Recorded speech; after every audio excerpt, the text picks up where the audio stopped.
नमस्कार दोस्तों, आज हम इस वीडियो में आपके साथ डिस्कस करेंगे प्रेस फोर्जिंग के बारे में।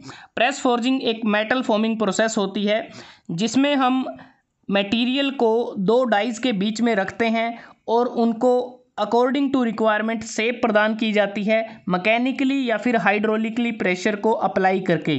तो बात करते हैं कि प्रेस फोर्जिंग को कैसे किया जाता है, इसकी एडवांटेज क्या है, डिसएडवांटेज क्या है और एप्लीकेशन क्या है, विस्तार से जानते हैं।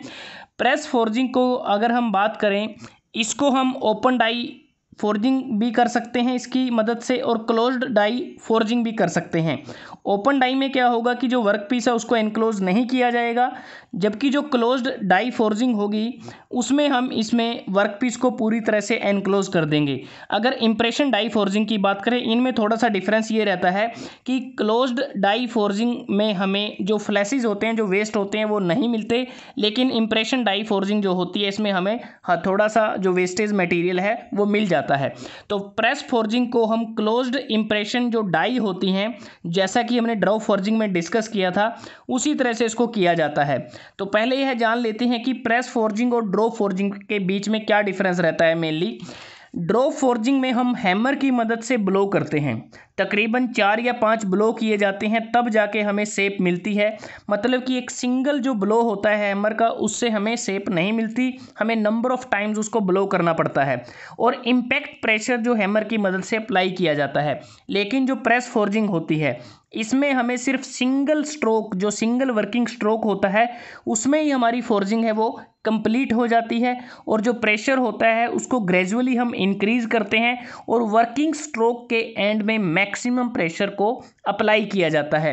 तो देख लेते हैं कि प्रेस फोर्जिंग को करने के लिए हमें 2 टाइप की प्रेसिस की ज़रूरत होती है। एक होती है मैकेनिकल प्रेस और दूसरा होती है हाइड्रोलिक प्रेस।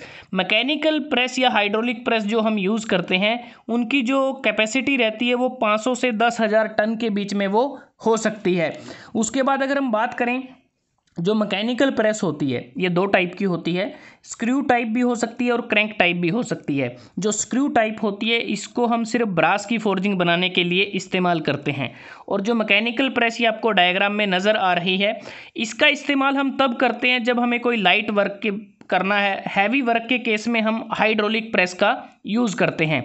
मैकेनिकल प्रेस में अगर हम बात करें, इसमें जो मोटर की जो रोटेशन होती है उसको रैम की लीनियर मोशन में कन्वर्ट किया जाता है। बाकी अरेंजमेंट एज इट इज़ देखें, इसमें एक अपर डाई होती है, लोअर डाई होती है। लोअर डाई फिक्स रहती है जो प्रेस बेड पर लगी होती है। जो अपर डाई होती है वो रेसिप्रोकेट करती है हमारी अप एंड डाउन। ये रैम है और ये रैम जो है वो रैम गाइड्स में वो स्लाइड करता है। ये कनेक्टिंग रोड होती है, ये फ्लाई व्हील होता है। उसके बाद जो हाइड्रोलिक प्रेस होती है, जैसा हमने बात की हैवी वर्क के लिए इसका यूज़ करते हैं। अरेंजमेंट देखें, एनविल है, लोअर डाई इसमें भी फिक्स रहती है। जो अपर डाई रैम के साथ अटैचमेंट में होती है वो अप एंड डाउन वो जा सकती है। और इसमें अरेंजमेंट क्या रहती है कि जो हाइड्रोलिक प्रेस होती है इसमें जो पिस्टन की हाइड्रोलिक जो मोशन होती है वो मूव करती है, हमारा जो रैम है उसको मूव किया जाता है। क्योंकि अगर आप देखें यहाँ पर जो ये लिफ्टिंग सिलेंडर लगे हुए हैं, ये मेन सिलेंडर लगा हुआ है। जब हमें रैम को ऊपर की तरफ लेके जाना है तो यहाँ से फ्लूइड आएगा, वो फ्लूइड हमारे इन दोनों पिस्टन को ऊपर की तरफ फोर्स अप्लाई करेगा और ये पिस्टन ऊपर चला जाएगा। जब पिस्टन को हमें डाउनवर्ड लेके आना है तो यहाँ से फ्लूइड को अप्लाई किया जाएगा, जिसका प्रेशर हमारा इन दोनों के प्रेशर से ज़्यादा होगा, तभी मेन सिलेंडर में जो फ्लूइड है वो प्रेशर को एक्सर्ट करेगा, पिस्टन डाउन साइड आएगा और जो रैम और डाई उसके साथ कनेक्टेड है वो भी नीचे की तरफ आएंगे और प्रेशर को अप्लाई करेंगे। तो इस प्रकार से इसमें वर्किंग होती है। और जैसा कि हम बात करें, जो मैकेनिकल प्रेस हम यूज़ करते हैं इसमें जो स्क्वीजिंग फोर्स होता है वो कम प्रोवाइड किया जाता है और इसको आसानी से ऑटोमेटिक भी इसको किया जा सकता है।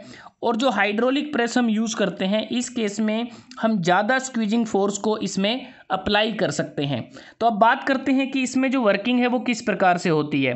अरेंजमेंट देखें, दोनों की मोस्टली सेम है, तो फ़र्क रहता है सिर्फ प्रेशर को अप्लाई करने का। तो सबसे पहले क्या होगा कि जो मेटल बिलेट जो हम रॉ मटेरियल इसमें यूज़ करते हैं, एक प्रकार से उसको मेटल बिलेट भी बोल सकते हैं, स्टोक भी बोला जाता है, या फिर वर्क पीस भी बोल सकते हैं। तो सबसे पहले जो प्री हीटेड, क्योंकि और जो इम्पोर्टेंट बात है कि जो प्रेस फोर्जिंग होती है इसको हम कोल्ड और हॉट दोनों कर सकते हैं। मतलब कि प्रेस फोर्जिंग से हम कोल्ड फोर्जिंग भी कर सकते हैं और हॉट फोर्जिंग भी इससे की जा सकती है। तो जब हम हॉट फोर्जिंग करेंगे तो प्री हीट किया जाएगा मेटल बिलेट को। मतलब कि जो मेटल बिलेट है सबसे पहले उसको हम जो डाई है इसके ऊपर रखते हैं, और जो डाइज होती हैं हमारी ये मेनली टूल स्टील की बनी होती हैं, और इनको कहीं लुब्रिकेंट भी इनका किया जाता है। मतलब कि जो डाइज़ हैं इन दोनों को, अपर और जो लोअर डाई हैं, इनमें जो इम्प्रेशन बना होता है तो वहाँ पर लुब्रिकेंट को अप्लाई किया जाता है। मेनली जो लुब्रिकेंट हम यूज़ करते हैं या तो कोलाइडल ग्रेफाइट हो सकता है, मोलिब्डेनम डाइसल्फाइड का भी हम यूज़ कर सकते हैं। अब बात आती है कि जो लुब्रिकेंट है हम क्यों यूज़ करते हैं। लुब्रिकेंट को यूज़ करने का मेन कारण ये होता है कि हमारा जो मटेरियल है डिफॉर्मेशन के बाद वो अच्छी तरह से फ्लो करे, उसके बाद जो फ्रिक्शन है या जो डाई वियर है वो हमारा कम से कम हो, और जो लुब्रिकेंट हम यूज़ करते हैं वो बेसिकली थर्मल बैरियर की तरह भी काम करता है, क्योंकि वो जो हीट हमारी ट्रांसफ़र होती है वर्कपीस से डाई की तरफ उसको वो रिस्ट्रिक्ट करता है। अगर डाई की तरफ हीट जाएगी तो डाई हमारी वियर हो सकती है। इसके अलावा पार्टिंग कंपाउंड की तरह भी जो हमारा लुब्रिकेंट है वो काम करता है, ताकि जब हमारा जो वर्किंग स्ट्रोक है कंप्लीट हो जाता है उसके बाद जब फोर्जिंग को हम रिमूव करते हैं तो वो डाई के साथ स्टिक न करे, तो इसलिए लुब्रिकेंट का इस्तेमाल किया जाता है। बेसिकली जब हम कॉइन बनाते हैं उस केस में सिर्फ लुब्रिकेंट का यूज़ नहीं करते, ये आप ध्यान रखें। अब बात करते हैं कि जैसे ही हमने यहाँ पर प्री हीटेड मेटल बिलेट को रखा, जब हम हॉट फोर्जिंग कर रहे हैं तो उसके बाद क्या है, जो अपर डाई है वो मूव करेगी हमारे लोअर डाई की तरफ, और जैसे जैसे वो मूव करती जाएगी, क्योंकि प्रेस फोर्जिंग में हम जो प्रेशर है वो ग्रेजुअली अप्लाई करते हैं, इम्पैक्ट प्रेशर अप्लाई नहीं करते जैसा कि ड्रॉ फोर्जिंग में करते हैं। तो ग्रेजुअली का मतलब है कि धीरे धीरे प्रेशर को इंक्रीज़ किया जाएगा, और जब हम बिल्कुल एंड में आ जाएंगे वर्किंग स्ट्रोक के तो उस समय जो मैक्सिमम जो प्रेशर की जो रिक्वायरमेंट है वो अप्लाई किया जाएगा। मतलब कि at the end of working stroke maximum pressure apply किया जाता है। उसके बाद प्रेस फोर्जिंग के केस में हमारा जो डिफॉर्मेशन होता है वर्क पीस का वो कंप्लीट डिफॉर्मेशन होता है, क्योंकि इसमें अगर हम बात करें जो प्रेशर हम अप्लाई करते हैं उसको हम आवश्यकता अनुसार जो कंप्रेशन रेट रहता है उसको हम कंट्रोल कर सकते हैं, और जिसके परिणाम स्वरूप जो मेटल बिलेट या स्टोक का जो इंटरनल स्ट्रेन है उसको भी हम कंट्रोल कर सकते हैं, और हमें इसमें कंप्लीट डिफॉर्मेशन मिलता है। जो अंदर का पार्ट है उसमें भी हमारा डिफॉर्मेशन कंप्लीट होता है।